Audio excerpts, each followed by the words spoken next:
Kita bertemu kembali dalam kuliah kita manajemen pengembangan aplikasi. Dan pada pertemuan kali ini kita akan bicara tentang aspek legal software atau aplikasi. Baik, kita mulai dengan bagian pertama ya, yaitu kita akan coba pahami tentang hak cipta atau copyright yang sering menjadi bagian tidak terpisahkan ketika kita bicara tentang software atau aplikasi.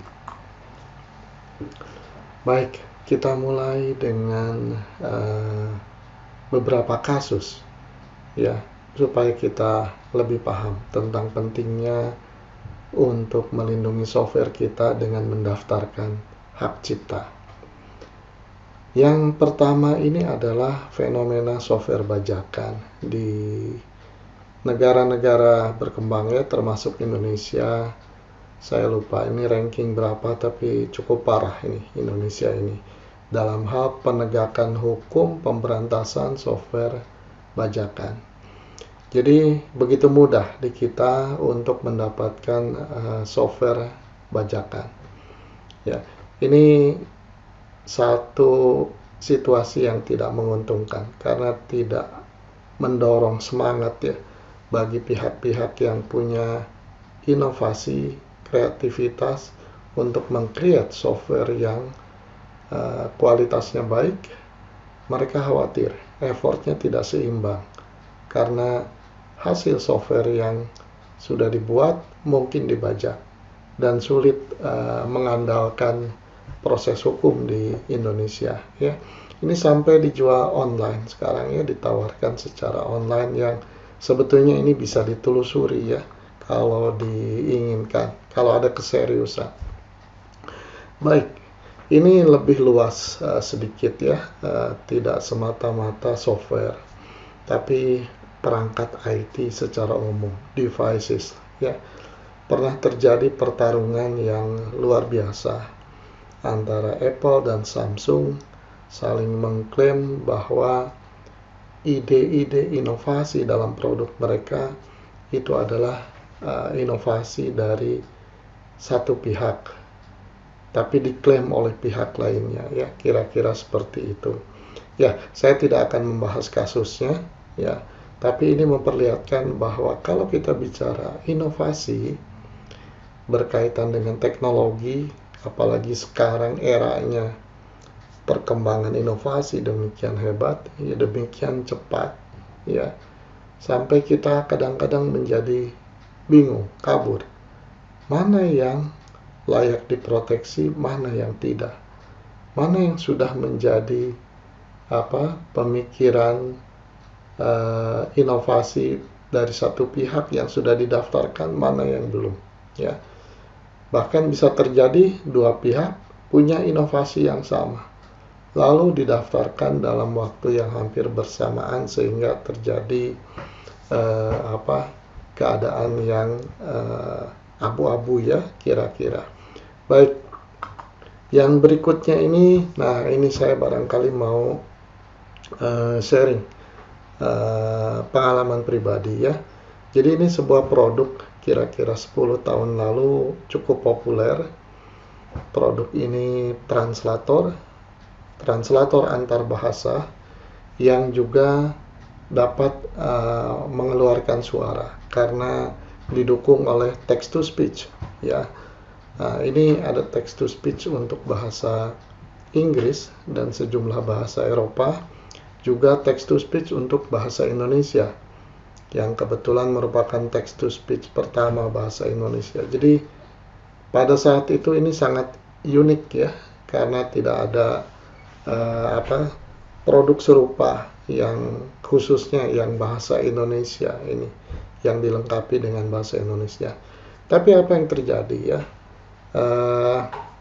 saya sebagai developer hanya menikmati barangkali beberapa bulan penjualan. Setelah itu ini dibajak dan ada di mana-mana ya. Kemudian mencoba menempuh jalur hukum, ternyata singkatnya tidak dapat diandalkan ya. Jadi inilah potret situasi perlindungan hukum untuk software ya, copyright software di Indonesia.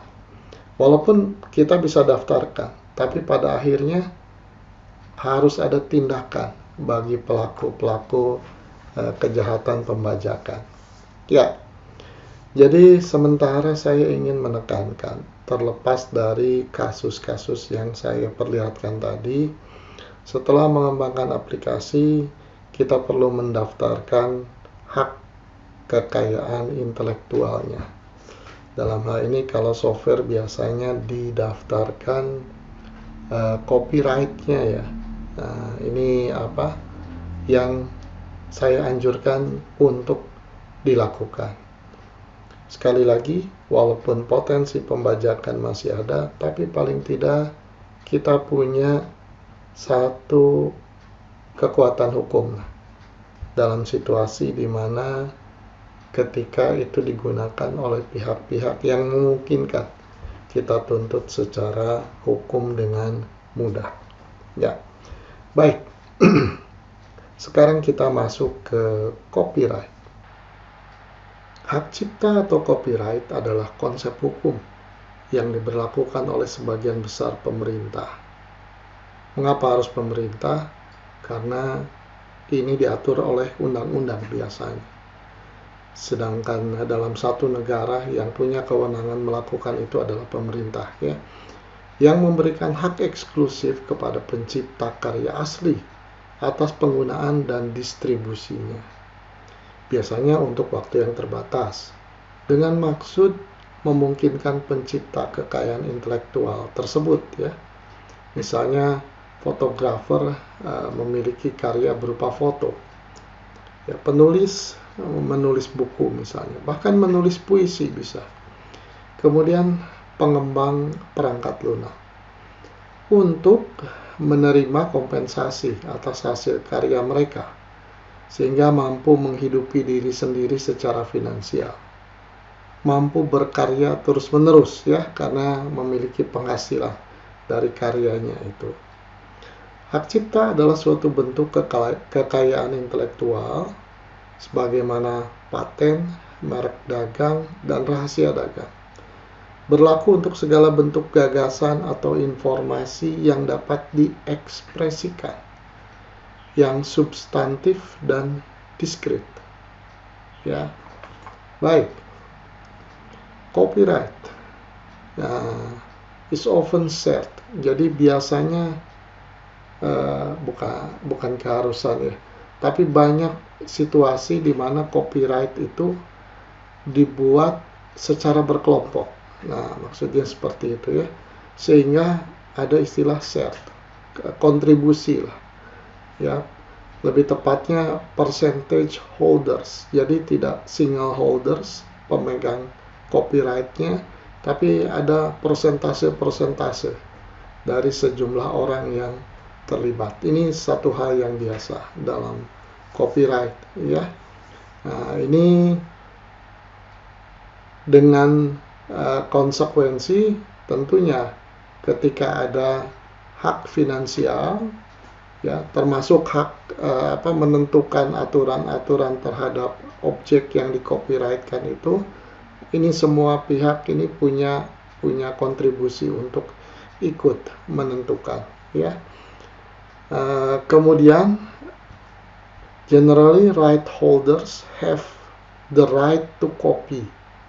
Jadi memiliki hak untuk mengcopy ya. But also the right to be credited for the work. Itu juga memiliki hak untuk disebut ya sebagai pihak yang berkontribusi dalam menciptakan objek yang di-copyrightkan itu ya. Baik, itu masih tentang copyright ya. Justifications ya. The usual justification of copyright is to enable creator of intellectual wealth to financial support themselves and give them a motive to continue publishing their creation ya. Jadi copyright itu memberikan kesejahteraan ya, seringkali dalam bentuk finansial untuk memotivasi supaya berkarya terus, ya, termasuk mengembangkan software, semangat untuk membuat software versi-versi yang lebih baik, ya. Lalu scope-nya, copyright scope, ya. Copyright may apply to a wide range of creative, intellectual or artistic form or works, ya. Jadi spektrumnya sangat lebar, bisa diterapkan di dalam banyak hal, ya. Unsur-unsur kreatif, intelektual, pemikiran, artistik, ya, atau pekerjaan apapun. Specific vary by jurisdiction, ya, jurisdiction, but this can include, ini menarik ini, ya, bisa mencakup bahkan puisi, ya, kemudian permainan sesuatu, musik, begitu, ya, film, ya, rekaman, lukisan, ya, foto bahkan. Jadi bayangkan setiap kali kita pakai kamera digital atau bahkan smartphone mengambil foto, sebetulnya itu kita langsung otomatis punya copyright dari objek itu. Jadi itulah gambaran betapa luasnya, dan bisa dikatakan hampir semua orang memiliki objek yang pada prinsipnya layak diklaim copyright-nya itu, ya. Nah, baik, saya lanjutkan. Nah, ini objek yang menarik, ya, untuk dijadikan contoh, ya. Hak cipta tidak mencakup ide dan informasi itu sendiri, hanya bentuk atau cara pengungkapannya, ekspresinya, ya.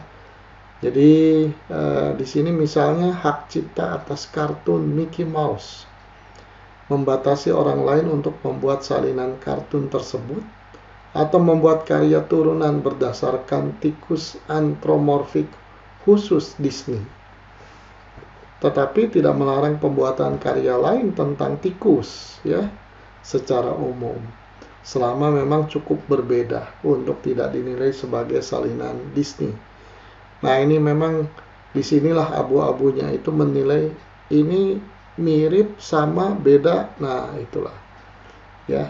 Jadi dalam kasus ini tentunya tidak ada sebuah larangan. Tidak berarti karena Disney itu menciptakan tokoh Mickey Mouse, ya, tidak berarti dilarang semua pihak menggunakan tokoh tikus, ya, dalam kartun, katakanlah seperti itu. Tapi kalau bentuk representasi tokohnya itu mirip, nah, Mickey Mouse-nya Disney, nah, ini tidak boleh. Tapi batas miripnya di mana, itu yang menarik, ya, untuk diperdebatkan. Tapi kuliah kita tidak untuk membahas itu, ya. Jadi ada ciri-ciri khas yang yang mungkin harus kita definisikan, ya. Sebagai contoh, gitu, ya. Kalau kita lihat tikus asli yang sesungguhnya itu, kupingnya itu relatif kecil dibanding ukuran ininya, ya, kepalanya itu. Nah, tapi tokoh Mickey Mouse, nah, ini walaupun itu ceritanya tikus, ya, nah, itu telinganya itu besar. Jadi proporsinya besar. Lalu kalau kita lihat moncong tikus itu relatif panjang, ya. Di Mickey Mouse itu yang sekarang, kecuali yang awalnya, nah, ini makin lama agak dibuat lebih pendek, ya. Ya, saya kira ini contoh saja, ya, mengenai copyright ini. Nah, kemudian copyright laws, ya, jadi hukum yang berkaitan dengan copyright. Jadi hukum copyright itu di-standardize, ya, distandarkan dalam sebuah konvensi Bern, ya. Ini nama kota di Swiss kalau tidak salah, Bern itu. Jadi itu sebagai Universal Copyright Conventions, ya. Kemudian negara-negara yang menyatakan ikut konvensi ini biasanya mengadopsi konvensi ini, ya. Kemudian membuat undang-undang, mungkin undang-undangnya beda-beda, tapi tidak bertentangan dengan konvensi ini, sehingga ketika masyarakatnya di suatu negara itu mematuhi undang-undang itu, otomatis tidak akan bertentangan, tidak akan punya masalah dengan konsep copyright global, karena semua mengadopsi dari satu sumber yang sama. Nah, bagaimana dengan software, ya? Jadi software copyright. Hak cipta perangkat lunak atau software copyright digunakan oleh perusahaan perangkat lunak berpemilik proprietary untuk mencegah penyalinan perangkat lunak mereka secara tidak sah. Karena secara faktualnya, ya, perangkat lunak itu berupa file. Dan di dalam sistem komputer, file itu sangat mudah diduplikasi, sangat mudah dikirim, disebarkan, dan sebagainya. Jadi, mencegahnya adalah secara hukum. Ya, secara hukum itu dinyatakan tidak sah. Karena secara teknis ini tidak sederhana sekarang untuk mencegah itu, ya. Dan memang ada tujuan harus memungkinkan di-copy, harus memungkinkan disebarluaskan, tapi ke pihak-pihak yang memang sah untuk menerima kopinya itu, menerima right, ya, to copy itu. Lalu bagaimana dengan software free dan open source? Sebetulnya software free dan open source itu punya rule juga, punya aturan, ya, untuk untuk bagaimana cara mengkopinya, cara menyebarkannya, dan sebagainya. Yang salah satu yang beda dengan yang proprietary itu ada bayar membayar, di sini tidak ada, tapi tetap ada aturan. Jadi esensinya ini juga mengandalkan undang-undang itu, ya, mengandalkan konvensi tadi mengenai copyright, ya. Nah, di dalam dunia yang tidak komersial itu ada istilah lisensi copyleft.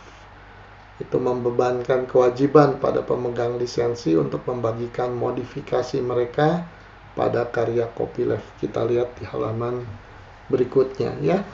Jadi apa itu copyleft? Copyleft di sisi lain menyediakan metode untuk perangkat lunak atau dokumentasi yang akan dimodifikasi dan didistribusikan ke komunitas asalkan tetap liber, ya, tetap bebas.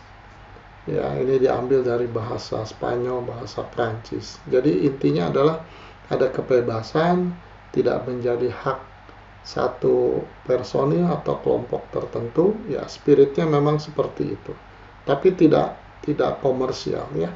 Copyleft memastikan bahwa tidak hanya sumber asli gratis, tetapi bahwa semua modifikasi harus dibuat gratis juga. Jadi aturannya seperti itu.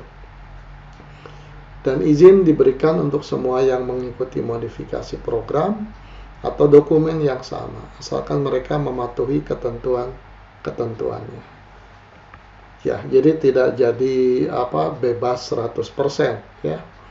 Lalu ada satu lagi yang berkembang yang diistilahkan CC, ya, Creative Commons. Adalah organisasi nirlaba global yang memungkinkan berbagi dan menggunakan kembali kreativitas dan pengetahuan. Jadi tidak hanya untuk software, ya, melalui tools legal gratis dengan afiliasi di seluruh dunia, yang membantu memastikan lisensi kami berfungsi secara internasional dan meningkatkan kesadaran tentang pekerjaan kami. Itu kami di sini menurut pendukung, ya, komunitasnya Creative Commons. Itu bisa berupa buku, komik, educational resources, games, video games, dan sebagainya, termasuk software. Nah, Ini saya kira saya hanya ingin memperlihatkan bahwa organisasi chapter Indonesia lah, representatif Indonesia untuk Creative Commons ini sudah ada juga. Websitenya bisa dicek ya, mudah-mudahan masih valid. Lalu ini tabel yang memperlihatkan dengan mudah ya rangkuman semua antara copyright, copyleft, permissive, dan Creative Commons. Nah, mulai dari yang paling atas, what is a user allow ya to do with the code? Ya, apa yang diperbolehkan bagi user terhadap code-nya itu ya. Nah, ini kalau copyright itu tergantung apa yang ditentukan oleh creatornya. Jadi yang ownernya lah ya. Nah, kalau copyleft apa yang what user want under certain rules, apa yang user inginkan. Jadi user boleh ada keinginan berkreasi begitu, ingin bagaimana ya, tapi dalam kerangka aturan yang tidak melanggar kerangka aturan besar yang ditentukan ya. Kalau permissive, what user want with a few restriction ya. Kemudian kalau Creative Commons, what user want without restriction, tidak ada pembatasan. Permissive masih ada sedikit pembatasan ya. Nah, mungkin yang lain lagi yang menarik, source code ya. Nah, ini bagaimana perlakuan terhadap source code as creator dictates ya, yang copyright. Yang copyleft itu must be open, harus terbuka. Yang permissive don't have to be open, tidak harus dibuka ya, tapi permissive artinya kalau diizinkan oke. Kemudian yang Creative Commons, no specific term about the distribution of source code, tidak ada pengaturan khusus ya.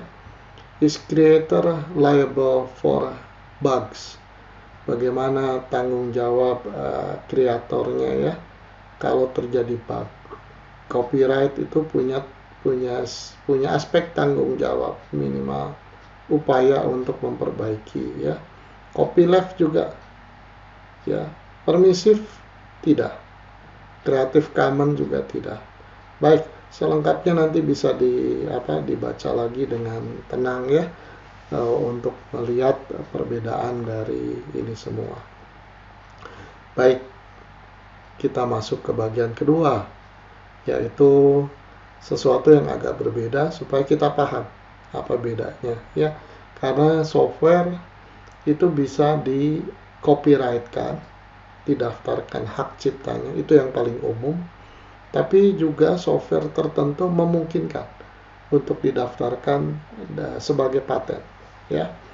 Nah, ini kita perlu tahu betul karena posisinya dalam posisi tidak selalu harus memilih, oh saya mau paten, saya mau copyright ya.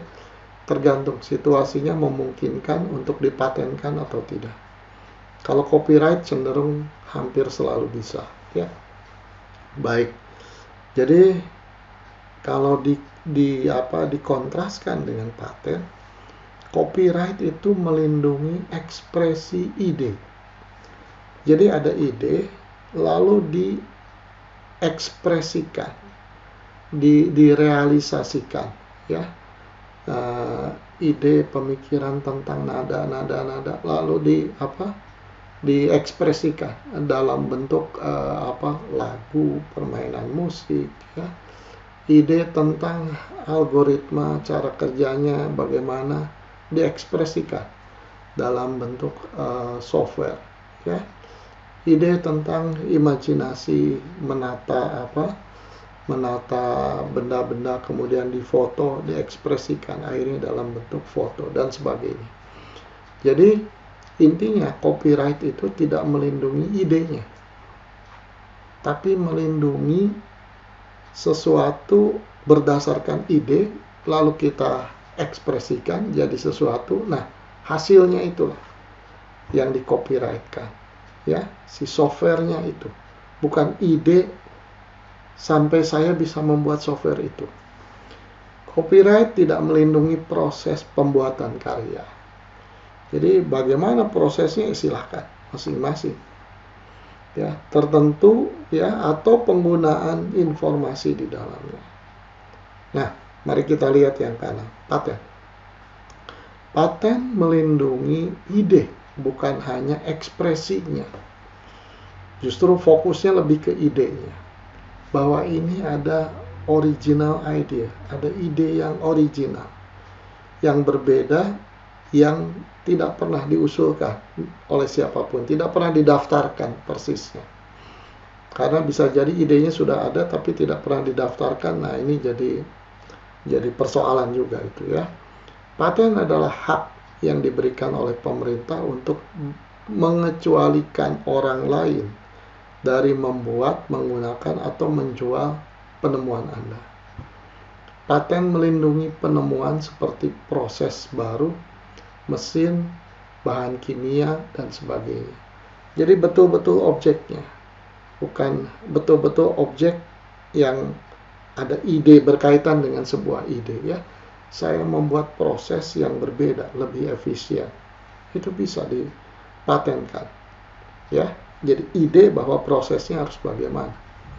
Ide bahwa konstruksi mesinnya jadi bagaimana. Ya, ide bahwa sepedanya harus dibuat seperti apa supaya lebih ringan, lebih ramping, lebih apalah, dan sebagainya. Jadi idenya paten itu, ya. Baik. Nah, ini paten. Paling kanan copyright, tadi sudah kita bicarakan. Ada satu lagi mirip, ya, sering supaya lebih jelas ini semuanya, yaitu trademark, merek dagang, ya. Jadi kalau paten, who it serve, siapa sebetulnya, untuk siapa? Paten itu untuk inventornya, ya, inventornya, menghargai idenya, ya. Copyright untuk author yang menuliskannya, dalam hal ini merepresentasikan si ide itu menjadi sesuatu karya yang bisa dilihat, dinikmati, dan sebagainya. Nah, kalau trademark itu yang dilindunginya itu adalah brand. Jadi ini sudah fokusnya bisnis, ya. Ada sebuah brand yang diciptakan, kemudian itu ingin dilindungi, ya. Nah, misalnya di sini ada example logo dari sebuah perusahaan, logo dari sebuah produk, dan sebagainya. Kemudian di bawah itu ada waktu, ya, paten sampai 20 tahun, kemudian copyright 70 sampai 170 tahun. Nah, trademark itu tidak ada batas, ya. Jadi berlaku terus. Kemudian ada satu lagi. Kalau tadi trademark, ini trading secret, rahasia dagang, ya. Rahasia dagang adalah jenis kekayaan intelektual yang terdiri dari formula, praktek, proses, desain, instrumen, pola, dan sebagainya, ya. Jadi intinya ini berkaitan dengan bisnis biasanya pada umumnya, ya. Lalu ada rahasia entah cara membuatnya, bahan-bahan bakunya, apapun, sesuatu yang itu punya nilai sehingga harus dirahasiakan. Artinya kalau itu dibuka informasinya, semua bisa melakukan itu dengan cara yang, atau dengan hasil yang sama di akhirnya, ya. Hak rahasia dagang tidak perlu didaftarkan. Jadi ya ini namanya juga rahasia, ya. Kalau didaftarkan sebetulnya jadi ada peluang ada peluang untuk seseorang siapapun itu jadi mengetahui, begitu ya. Nah, tetapi bila Anda ingin mengalihkan hak tersebut kepada pihak lain, ya ini harus dilegalkan dulu, didaftarkan. Saya punya rahasia dagang, didaftarkan. Saya nggak tahu juga mekanisme menjaga kerahasiaannya, tapi intinya supaya ini jadi aset legal dipindahkan ke pihak yang lain, ya. Nah, ada contoh menarik ini ya, patennya Coca-Cola. Jadi resep Coca-Cola itu didaftarkan untuk paten pada tahun 1893. Namun resep yang telah berubah-ubah, nah jadi itu dari waktu itu berubah, dari waktu ke waktu, ya, itu tidak akan dipatenkan lagi berikutnya. Coca-Cola memiliki alasan bagus untuk melakukannya. Untuk mendapatkan paten, penemu diharuskan mengungkapkan resep, dalam hal ini misalnya resep Coca-Cola, ya, setelah 20 tahun. Jadi pemilik Coca-Cola yang versi pertama itu dia harus mengungkapkan kalau dipatenkan tahun segitu, ya. Nah, itu kemudian makanya berubah-ubah, diimprove, yang berikutnya tidak dipatenkan, tapi dijadikan rahasia dagang untuk memastikan resepnya tetap dirahasiakan, ya. Jadi tadi rahasia dagang termasuk penemuan atau informasi unik yang memiliki nilai ekonomi dan tidak diketahui publik, ya. Ya, dilindungi. Saya nggak tahu juga cara melindunginya bagaimana, karena ada pabrik Coca-Cola, ya, tentunya ada mesin, ada apa yang memungkinkan dianalisis, dilihat, sehingga ditebak-tebak, ya, campurannya bagaimana. Ya, saya kira ini hanya contoh saja. Nah, yang menarik buat kita itu adalah kalau saya punya software, apakah bisa dipatenkan? Ya, software saya bisa dipatenkan atau tidak? Sehingga saya memilih, katakanlah, saya tidak mau copyright, tapi mau saya patenkan dengan sebuah pertimbangan. Nah, pada prinsipnya itu kembali ke pemahaman tadi, copyright dengan paten. Copyright itu seseorang punya ide atau sekelompok orang, lalu berdasarkan ide tersebut dilakukan sesuatu, jadi lagu, jadi foto, dan sebagainya. Nanti yang di-copyrightkan itu tadi, lagunya, fotonya, softwarenya, dan sebagainya. Itu yang di-copyrightkan, idenya tidak. Jadi walaupun ada word processor, salah satunya Microsoft Word, itu tidak menghalangi, ya, tidak menghalangi orang lain, pihak lain membuat software semacam Microsoft Word gitu. Yang penting dia tidak nyontek jadi persis Microsoft Word, tapi menjalankan fungsi besar yang mirip word processor. Microsoft Word sendiri bukan yang pertama kali, ya. Dulu ada sejumlah word processor lain yang populer sebelum Microsoft Word. Nah, itu, ya. Jadi makanya software lebih banyak copyright, ya. Nah, balik lagi ke pertanyaan, apakah software bisa dipatenkan? Ya. Nah, ini jawabannya adalah bisa.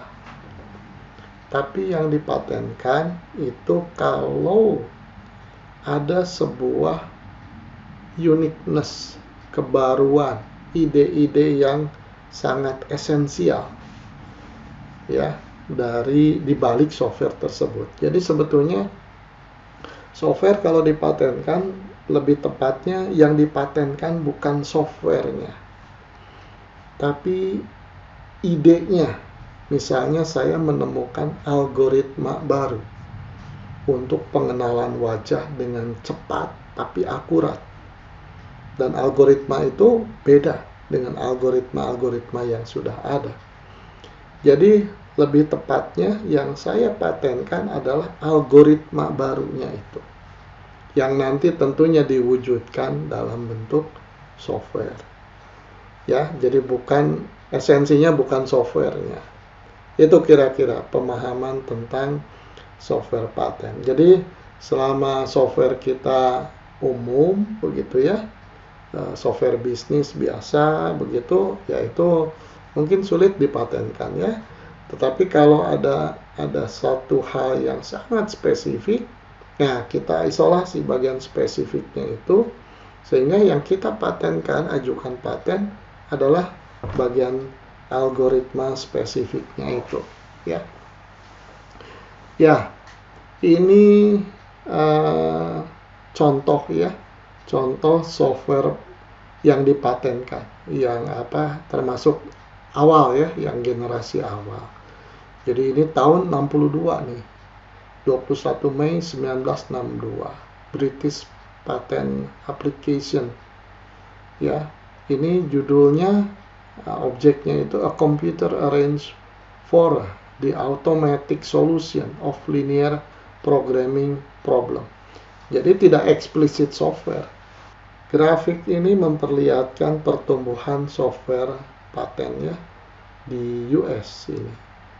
Jadi dari waktu ke waktu pengajuan paten yang kategorinya software itu makin lama makin besar. Ya, ini saya kira memperlihatkan pola yang sama ya, data yang sama, pertumbuhan pengusul paten ya. Lalu sekarang menarik ini, walaupun belum dibahas secara ramai ya, tapi saya kira cepat atau lambat ini akan menjadi satu hal yang menjadi perdebatan menurut saya ke depan ya, yaitu paten untuk hal-hal yang berkaitan dengan AI, artificial intelligence ya. Saya tidak ingin bahas, bukan porsi kita di sini ya, tapi ini satu hal yang menarik ke depan. Software didaftarkan copyright-nya. Lalu kalau kita berikan kepada pihak lain hak untuk menggunakan software kita, itu disebut lisensi. Ya, jadi saya membagi lisensi, menjual lisensi lah, kira-kira begitu. Ya. Nah, ini lisensi ini ada yang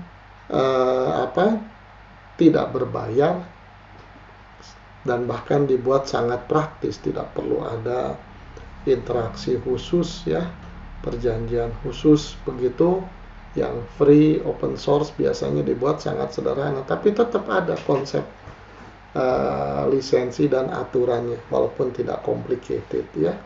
Lalu yang paling merasa perlu melindungi itu adalah pihak-pihak yang memang mengembangkan software dalam rangka untuk komersialisasi ya. Nah, ini disebutnya itu proprietary software license ya, lisensi software yang proprietary. Nah, ini ya misalnya kita menggunakan produk Microsoft ya, nah itu kategorinya proprietary. Kita membayar lisensi Microsoft, lisensi untuk menggunakan software Microsoft ya.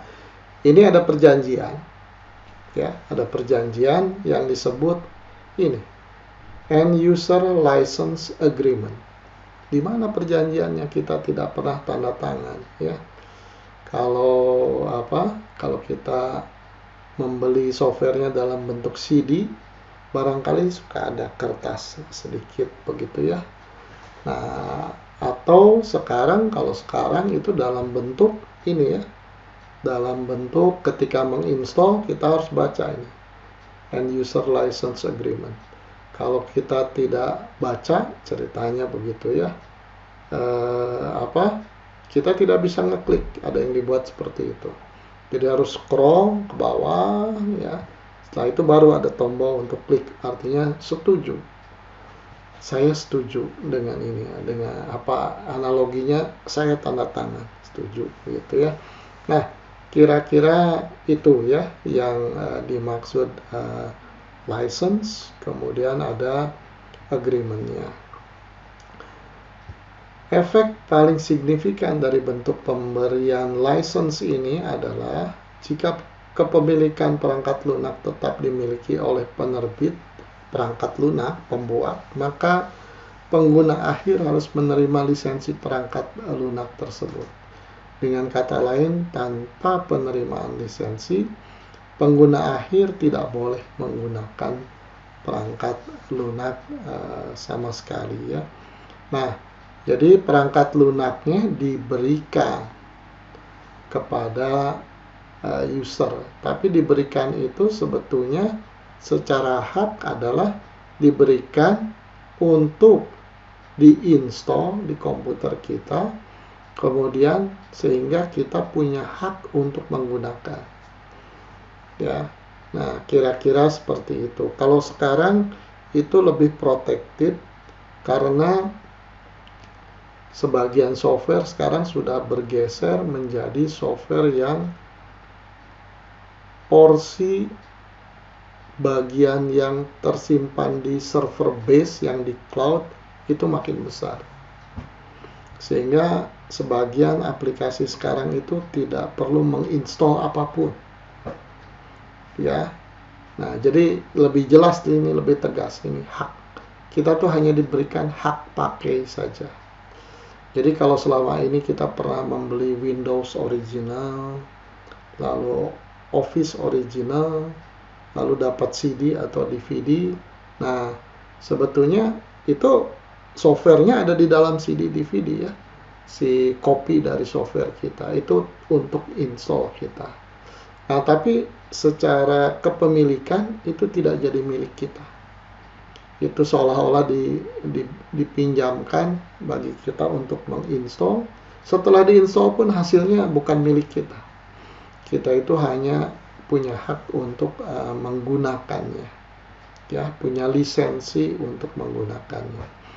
Kalau kita baca sebetulnya banyak di dalam agreement itu banyak rambu-rambu, tidak boleh begini, tidak boleh begitu dan sebagainya, ya. Ini contoh 3 item yang sering diatur ya di dalam agreement. Tidak boleh melakukan reverse engineering. Jadi kalau kita punya kemampuan teknis membalik ya dari software yang sudah diinstal menjadi installernya lagi lah katakanlah, atau bahkan menjadi source code, nah itu tidak diperbolehkan ya. Nah, secara hukum kita melanggar hukum. Penggunaan perangkat lunak secara simultan oleh banyak pengguna. Jadi kalau lisensi dinyatakan bahwa itu hanya untuk satu orang pada satu waktu ya. Lalu entah bagaimana kita bisa mengakali. Jadi bisa dipakai berdua, bertiga. Nah, ini juga dilarang. Ya, kalau memang itu dinyatakan dilarang. Atau publikasi benchmark atau tes kinerja. Jadi bisa saja ada software yang pembuat software yang melarang itu. Makanya seharusnya itu yang paling benar itu ketika nginstall itu disuruh baca itu kita baca semuanya. Walaupun kita tahu dibaca apa gunanya, toh pilihannya tidak bisa negosiasi, tapi minimal kita paham gitu ya, apa yang boleh, apa yang tidak boleh dilakukan. Jadi apa hak dan kewajiban dan larangan kita, begitu ya. Baik, mari kita coba perdalam sekarang lisensi software ya. Jadi secara definisi ya lisensi ini. Lisensi software atau perangkat lunak adalah instrumen hukum. Biasanya menurut hukum kontrak dengan atau tanpa materi cetak. Jadi tidak menjadi keharusan. Ada sebuah materi cetak ya, perjanjian dalam bentuk cetak yang mengatur penggunaan atau pendistribusian ulang perangkat lunak. Banyak software house proprietary atau open source menjual salinan perangkat lunak dengan lisensi untuk menggunakannya. Tidak ada pengalihan kepemilikan barang kepada pengguna. Jadi esensinya itu yang paling ini ya.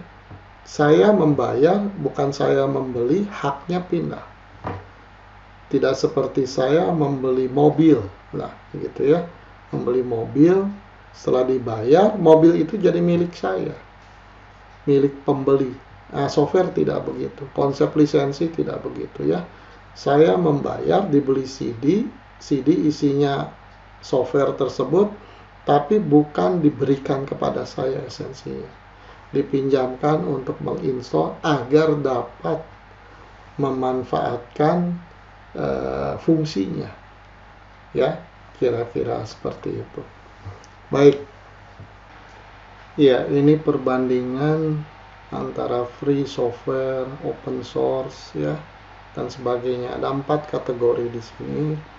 Saya barangkali hanya akan membahas tentang definisinya ya. Selebihnya ada beberapa penjelasan lain di bagian baris-baris di bawahnya, nanti bisa dilihat ya. Jadi free software ini biasanya spiritnya itu, semangatnya itu bukan masalah uang, bukan masalah finansial atau mencari keuntungan dari software, tapi ada sebuah social movement, ada sebuah motivasi ya, ingin misalnya ya entahlah, ingin menyediakan software free untuk tujuan tertentu ya, ada misi tertentu yang diinginkan. Bahkan bisa barangkali ini sebetulnya ada mekanisme pembayarannya dalam jumlah yang sangat rendah, tapi intinya itu adalah sebuah motivasi yang diwujudkan dalam bentuk free software ya. Kemudian yang kedua itu adalah open source. Nah, kalau open source ini melihatnya dari kacamata source code. Source code-nya itu dibuka, disediakan untuk diambil, dikompil ulang oleh siapapun ya, atau dimodifikasi. Biasanya ada juga rule-nya ya, sampai di mana kebebasan itu dapat dilakukan. Kalau melihat example di bawah, biasanya free software itu open source ya, open source. Tapi juga sebetulnya tidak berarti kalau free pasti open source, tapi cukup banyak yang seperti itu. Lalu ada freeware. Nah, kalau freeware itu jelas tidak open source ya. Freeware ini software yang sudah jadi, kemudian disediakan free. Ini biasanya freeware ini sebetulnya konteks besarnya itu ini ya, komersial, bagian dari sebuah rencana komersial. Ya, katakanlah sebuah pembuat software ingin membuat versi trial, sehingga orang yang ingin mencoba bisa coba dulu, dikasih batas waktu atau dikasih limitasi fiturnya 10 dipangkas hanya 5 misalnya, dan seterusnya ya. Nah, itu free, bisa di-download, di-install tanpa bayar sama sekali. Nah, ini biasanya freeware seperti itu. Kemudian satu lagi adalah public domain software. Software yang memang disediakan untuk publik. Jadi ya copyright-nya juga sudah dilepaskan. Ya, dilepaskan menjadi hak publik. Ya. Ya, silakan nanti dibaca lagi ya, dilihat lagi, tapi intinya ada sejumlah perbedaan dilihat dari kacamata secara finansial, secara motivasi dan sebagainya. Lalu ini sebetulnya sudah saya singgung tadi ya, diulang. end user license agreement. Jadi perjanjian lisensi ya dengan user yang bisa berupa ini ya, ketika kita menginstall ada penjelasan yang seringkali ini harus cukup panjang, harus di scroll. Nah, jadi kalau kita melanggar, kenapa Anda ngutak-ngutik ini software ini? Nah, masuk pengadilan ceritanya. Lalu kita mengatakan, waduh maaf Pak Hakim, saya tidak tahu. Nah, Anda sudah install softwarenya? Udah. Yang install siapa? Anda sendiri? Iya. Nah, jadi kalau sudah install, kita yang install sendiri, ya kita terjebak itu. Wah, katanya nggak tahu. Ya ini salah sendiri, nggak dibaca. Ya, karena kalau sudah dibaca, ini sebelum next ya. Nah, ini harusnya harusnya jadi tahu itu ya. Sini kan ada nih lebih eksplisit lagi, harus diklik agree. Nah, ya. Baik, saya lanjut ya. Jenis-jenis lisensi software. Jadi ada berbagai jenis lisensi ya yang tersedia, dapat menjadi pilihan. Kadang-kadang kita bisa memilih dari sisi user, kadang-kadang itu yang menentukan adalah si publisher atau developernya ya, pemilik lisensinya itu. Jadi yang pertama itu adalah lisensi OEM, Original Equipment Manufacturer. Jadi ini lisensi yang diberikan kepada satu pihak untuk software itu nanti dikemas sebagai bundling dari sebuah produk yang memerlukan software tersebut. Ya, sebagai contoh misalnya kita membeli smartphone, sudah ada Android di dalamnya. Android itu kan punyanya Google ya. Berarti ada mekanisme lisensi OEM itu antara pabrikan smartphone kita, handphone kita dengan Google. Atau kita membeli laptop, kata penjualnya, Pak, ini sudah ada Windows-nya di dalamnya. Nah, itu OEM juga.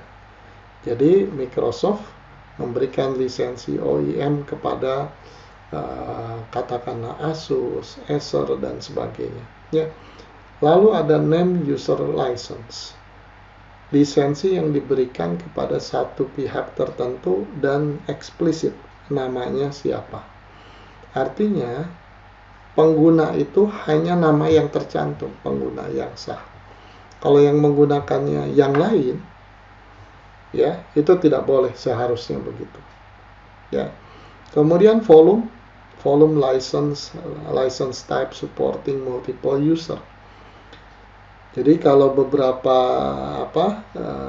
license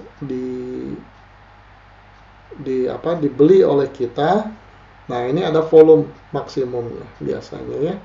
Oh, ini berlaku untuk 5, volumenya 5. Berarti ini 5 pengguna, diinstal 5 komputer yang berbeda, katakanlah seperti itu ya.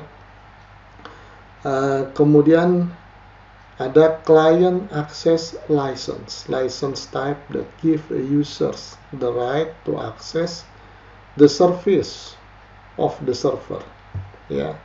Nah, ini jadi kalau sistemnya itu ada sisi client, ada sisi server ya. Jadi ini license untuk sisi kliennya ya. Lalu ada trial license, lisensi yang sifatnya trial. Nah, ini kita mendownload, berarti kita punya lisensi setelah download. Tapi lisensinya hanya untuk coba begitu. Ya. Nah, biasanya ada mekanisme untuk pembatasan ya. Lalu ada enterprise perpetual license type that doesn't require renewal and is for lifelong. Jadi biasanya ini untuk enterprise ya. Kebanyakan license itu, tapi ini volumenya cerita lain ya, dari kacamata yang lain. Tapi sekali dibayar biasanya itu berlaku terus ya, tidak bulanan seperti itu ya, tahunan harus dibayar lagi, bayar lagi. Nah, yang tipe enterprise perpetual seperti itu. Lalu ada concurrent license. Nah, ini apa bedanya dengan volume license? Kalau volume tadi angkanya ditentukan, volumenya berapa, kemudian diinstal di mana ya. Oh, kalau sudah volumenya 5, diinstal 5 ya sudah. Hanya 5 yang bisa diaktifkan ya. Setelah itu selesai. Batasnya tercapai ya. Kalau concurrent license, nah ini sebetulnya persepsinya itu siapa yang saat itu menggunakan bersama-sama secara konkuren gitu ya. Nah, jadi saya bisa menginstal 10 komputer ya untuk software tertentu. Tapi concurrent license-nya hanya 5. Walaupun diinstal di 10, yang pakai bersamaan hanya boleh 5. Nanti ketika yang 5 ini satu sudah log out, berarti kan 4 tuh yang terpakai, ada yang lain bisa pakai juga. Gitu ya, concurrent license. Lalu free license. License yang dinyatakan free. Ya. Nah, ini bisa jadi freeware atau free software itu ya. Nah, kemudian ada enterprise subscription. Nah, ini ada enterprise perpetual tadi, ada enterprise subscription. Ya, ada juga yang personal subscription sekarang ada ya.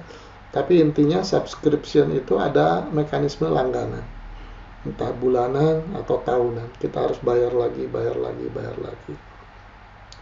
Nah, ada satu lagi node lock. Dikunci ya, dikunci satu node. Jadi tidak hanya user, ini orientasinya bukan usernya, tapi komputernya. Jadi sekali diinstal di komputer itu, hanya komputer itu yang bisa menjalankan software tersebut ya. Nah, mekanisme locknya itu menguncinya macam-macam. Kalau yang generasi lama dulu ada yang istilahnya itu menggunakan semacam token begitu ya, yang harus dipasang di komputer. Kalau dulu belum ada USB ya, kebanyakan dipasang di parallel printer port ya, pasang di situ sehingga software ini hanya bisa jalan kalau itunya dipasang di situ, di lock di sana ya. Kalau sekarang barangkali ada bentuk yang lain. Lalu perspektif ya, perspektif lain lisensi. Licensing per konkuren atau floating user also occurs ya, di mana all user in a network have access to the program but only a specific number at the same time. Ini sama dengan yang tadi konkuren yang sudah dijelaskan tadi ya. Kemudian licensing per dongle.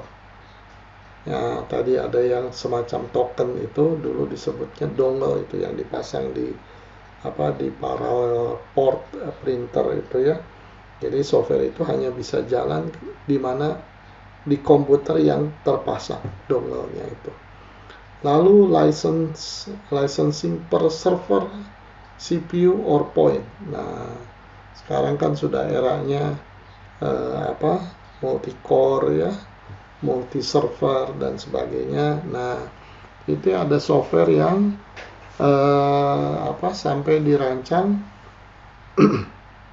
ini bisa jalan kalau menggunakan CPU lebih dari satu supaya lebih cepat prosesnya.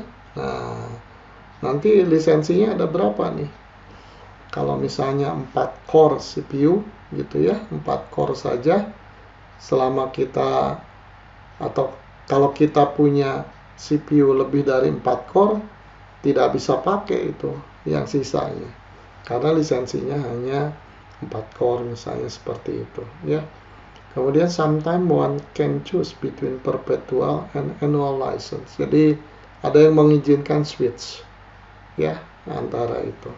Dan sekarang makin bervariasi saya kira, karena praktek penggunaan software itu sekarang kan bergeser ke SaaS ya, software as a service, sehingga ide-ide menerapkan lisensi menjadi lebih bervariasi lagi. Ini sebagai contoh Microsoft ya, produk Microsoft itu ada versi OEM, ada versi retail, ada versi volume licensing ya, volumenya ditentukan, ada user subscription license, ada misalnya yang spesifik seperti kampus ya, ada campus agreement nanti berlaku untuk kampus begitu ya, dengan taksiran jumlah mahasiswa berapa, jumlah dosen berapa. Lalu ada untuk case Microsoft juga ini ya, Microsoft Service Provider License Agreement. Jadi untuk satu pihak yang service provider yang memberikan Microsoft sebagai bundling dari produknya ya. Ini mirip OEM yang tadi kita bicarakan ya. Lalu juga ada ini ya, misalnya seperti Windows berubah versi dari ya dulu Windows 3, Windows berapa yang terkenal lagi, Windows 7 ya, Windows 8, 10, 11. Nah, bagaimana kalau seseorang upgrade atau downgrade lisensinya, bagaimana ini dari Windows 10 ke Windows 11 katakanlah ya.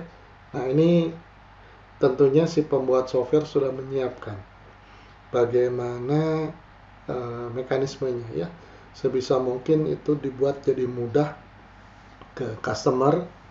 Tapi ada sisi yang lain, tidak semata-mata mudah, yaitu apakah harus bayar ekstra atau tidak kalau naik versi ya. Nah, setahu saya paling tidak Windows versi 10 kalau kita punya yang lisensinya yang benar, itu memungkinkan kita upgrade tanpa membayar lagi ke Windows 11 ya. Baik, sedikit studi kasus sederhana saja ya. Satu institusi membayar satu pihak untuk mengembangkan aplikasi secara penuh. Nah, pertanyaannya, bagaimana konsekuensi hak ciptanya? Ya, ingat, hak cipta itu secara otomatis sebetulnya milik pembuatnya. Jadi kalau sebuah software terlepas dari outsource atau tidak, ada yang membuat ya, sebetulnya automatically yang membuat itu pemegang hak ciptanya, pemegang haknya. Jadi kita harus hati-hati supaya tidak confuse ya, tidak confuse. Nah, biasanya yang paling aman, yang sangat aman itu di dalam kontraknya itu diperjelas bahwa ini yang membuat itu membuat atas permintaan pihak yang membayar, dan segera setelah software itu jadi akan ada pengalihan hak. Jadi ownernya itu bukan bukan yang membuatnya, tapi dialihkan haknya kepada yang membayar ya. Jadi itu kira-kira untuk case yang pertama itu ya. Jangan sampai tidak ada dokumen hitam atas putih yang menjelaskan ini semua, karena ada kejadian ya, satu pihak membayar A, membayar B untuk mengembangkan aplikasi. Setelah aplikasinya jadi, B itu menyerahkan kepada A ya, lalu mengatakan, ini yang saya serahkan hak ciptanya untuk Bapak. Tapi source code-nya itu tetap saya yang pegang. Nah, ini juga harus diperjelas ya supaya clear semuanya. Jadi software yang sudah dikompil, yang sudah jadi itu punya siapa jadinya, pengalihan haknya dengan cara bagaimana, lalu source code urusannya bagaimana ya. Baik, yang kedua itu ini sering terjadi, paling tidak yang saya tahu sejumlah bank kecil ya, bank daerah di Indonesia itu menggunakan mekanisme seperti ini ya. Jadi sebuah bank katakanlah menggunakan aplikasi CBS ya, biasanya disebut CBS, Core Banking System, aplikasi utama perbankan ya, secara sewa, jadi sebagai software as a service dari satu pihak yang lain ya. Jadi si bank itu tidak punya software perbankan ya, disediakan oleh pihak lain dengan cara sewa. Mengapa tidak dibeli? Terlalu mahal kalau dibeli ya untuk ukuran bank tersebut, sehingga memutuskan sewa saja. Nah, pertanyaannya adalah bagaimana kalau CBS itu entah karena alasan apapun ya tidak memungkinkan dilanjutkan layanannya itu. Kan bisa-bisa banknya jadi bangkrut ya. Mengapa bisa jadi bangkrut? Karena ini si banknya itu sangat tergantung pada CBS itu ya, sehingga bagaimana mengamankan ini ya, mengamankan si bank ini jangan sampai penyedia CBS-nya, core banking sistemnya bangkrut, banknya jadi ikut bangkrut ya. Nah, seperti itu. Nah, ini ada mekanisme yang disebut escrow ya. Biasanya nanti dinyatakan didukung dengan escrow agreement ya. Jadi kan si bank membayar kepada pemilik core banking system itu tidak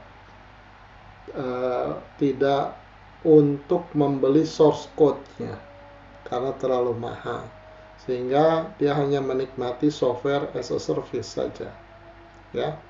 Nah, tapi bagaimana supaya dia tidak bangkrut, atau kalau berhenti berfungsi memberikan layanan atau bangkrut ya, banknya jangan sampai terganggu. Berarti source code-nya harus diambil. Tapi kalau source code-nya diserahkan, itu nyawa atau kekuatannya itu di situ ya, itu sangat rahasia. Nah, biasanya ada pihak ketiga. Pihak ketiga ini yang menjadi penjamin lah kira-kira ya. Si source code itu diserahkan, dititipkan ke pihak ketiga ya. Pihak ketiga menyimpan di satu tempat yang aman. Jadi pihak ketiga itu di luar ini ya, di luar bank dan penyedia layanan CBS tadi, core banking system. Ini pihak ketiga, source code dititipkan ke situ, tapi jangan berharap bank bisa mengambil source code-nya, karena ada perjanjian escrow itu, escrow agreement ya. Di dalam escrow itu kira-kira dinyatakan bahwa dalam hal di mana pemberi layanan tidak dapat lagi melanjutkan memberikan layanan, maka bank jadi berhak mengambil source code-nya itu demi untuk supaya bisnisnya bisa dilanjutkan terus-menerus ya. Kira-kira seperti itulah perjanjiannya. Pihak ketiga ini yang menjamin, ini melihat ini apakah kondisinya terpenuhi tidak syaratnya untuk menyerahkan source code-nya itu. Ya, ini bagian terakhir sedikit overview ya tentang pengaturan hak kekayaan intelektual di Indonesia ya. Jadi ini ada Undang-Undang Nomor 28 Tahun 2014 tentang hak cipta ya. Jadi judulnya itu tentang hak cipta. Apa itu hak cipta? Adalah hak eksklusif pencipta yang timbul secara otomatis. Jadi otomatis itu saya menciptakan lagu, saya menciptakan software itu otomatis. Jadi kalau ditanya, Anda pernah membuat hak cipta? Ya, wah, kayaknya belum pernah, Pak. Nah, itu hampir tidak mungkin gitu ya. Hampir tidak mungkin ya, karena secara tidak sengaja sebetulnya kita sangat mungkin banyak meng-create sesuatu, mewujudkan ide-ide kita dalam sesuatu yang konkret begitu ya. Hanya barangkali tidak pernah mendaftarkan hak cipta itu ya, itu yang terjadi. Ya, ini definisi ya, hak cipta, pencipta, ciptaan. Ada pemegang hak cipta. Nah, pemegang hak cipta itu bisa pencipta ya, sebagai pemilik hak cipta, pihak yang menerima hak tersebut secara sah. Maaf, yang kedua ya. Jadi yang pertama tadi pencipta, itu sifatnya otomatis. Ya, sifatnya otomatis. Kemudian pihak yang menerima hak tersebut secara sah dari pencipta. Jadi saya membuat software, sebetulnya otomatis pembuat softwarenya yang menjadi pencipta, pemegang hak cipta. Lalu ada perjanjian yang mengatur, karena saya dibayar, maka hak ciptanya saya alihkan kepada yang membayar. Nah, sehingga bisa pihak yang menerima hak. Ya, pihak yang menerima hak itu karena apapun ya. Karena saya ingin ngasih, karena dibayar, pokoknya ada sebuah perjanjian pengalihan.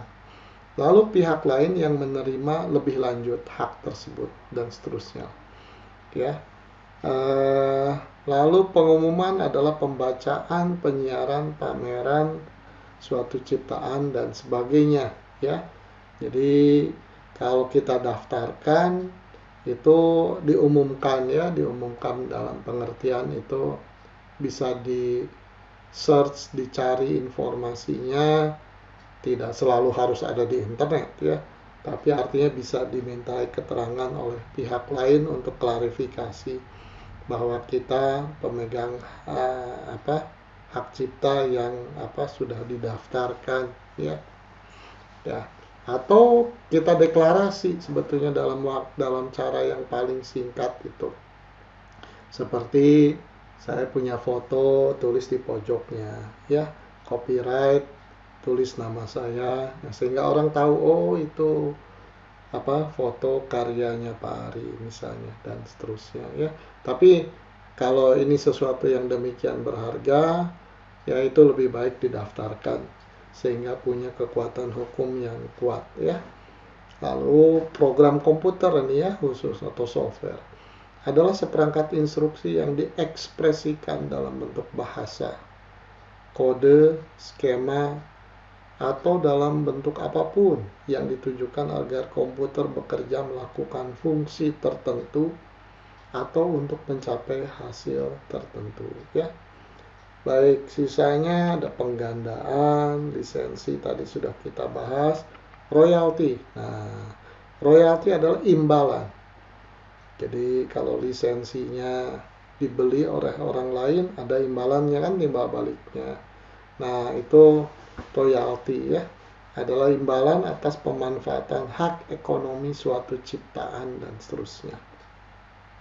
Pembajakan, apa coba ini definisi pembajakannya, adalah penggandaan ciptaan dan atau produk hak terkait secara tidak sah dan pendistribusian barang hasil penggandaan dimaksud secara luas untuk memperoleh keuntungan ekonomi. Jadi saya kira ada dua kata kunci ya pembajakan itu. Satu,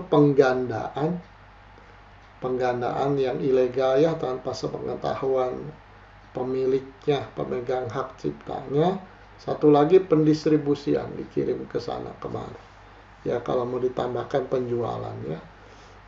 Kemudian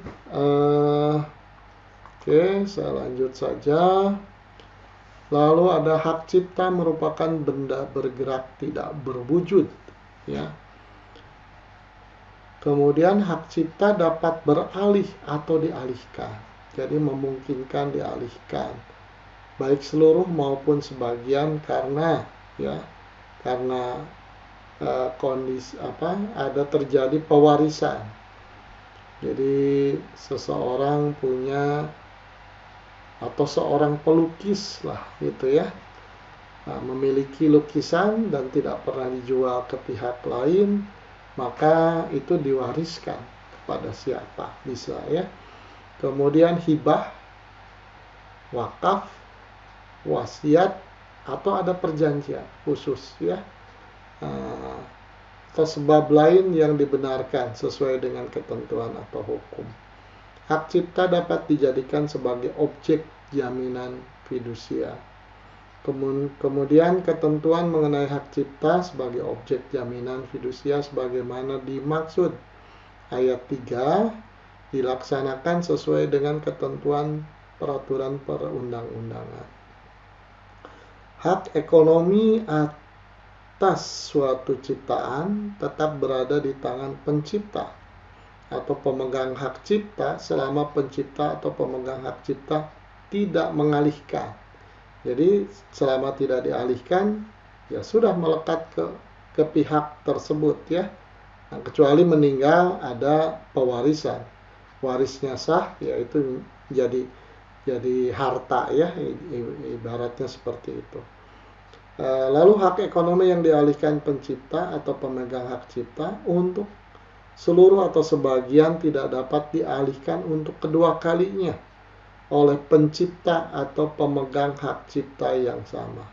Nah, ini hati-hati ya membaca pasal 17 ayat 2. Jadi bukan, kalau misalnya ini dari original katakanlah A mengalihkan dengan perjanjian hak ciptanya kepada B. Berarti sekarang pemegang hak cipta B ya. B boleh mengalihkan ke C, boleh beruntun begitu boleh. Yang dimaksud pasal 17:2 ini karena hak cipta itu kan barangnya bisa diduplikasi, software seperti software itu ya. Jadi hak cipta dialihkan, lalu yang mengalihkan ini dia kan katakanlah mungkin masih menyimpan kopi lagunya, kopi softwarenya, dia mengalihkan lagi ke pihak lain, jadi dapat uang 2 kali. Nah, itu yang tidak boleh ya, supaya fair. Jadi bahkan ketika saya misalnya pembuat software, ketika saya berikan itu mesti klarifikasi juga, Pak boleh nggak saya pakai satu untuk saya sendiri ya, itu harus sepengetahuan kalau sudah dialihkan gitu ya. Nah, ini harus clear semuanya. Lalu ya ini gambaran websitenya aja ya yang berkaitan dengan hak kekayaan intelektualitas di Indonesia. Ini di Dirjen Haki ya, di bawah Kemenkumham ya. Kemudian ini proses pendaftaran. Kalau ini saya kira saya hanya kutip dari websitenya aja. Saya perlihatkan hanya ingin memperlihatkan bahwa prosesnya tidak complicated dan banyak cerita juga, ini cepat ya. Yang lama itu, relatif lama itu paten lebih lama, karena itu harus diyakinkan tidak ada ide yang serupa yang sudah terdaftar lebih dulu ya. Hak cipta lebih ini ya, lebih relatif, lebih mudah, lebih cepat. Lalu ini biayanya masih reasonable saya kira ya. Ini ratus ribu ya, tidak sampai juta begitu biaya yang diperlukannya. Baik, saya kira itu ya yang bisa saya sampaikan. Mudah-mudahan ada manfaatnya untuk Anda semua. Terima kasih atas perhatiannya.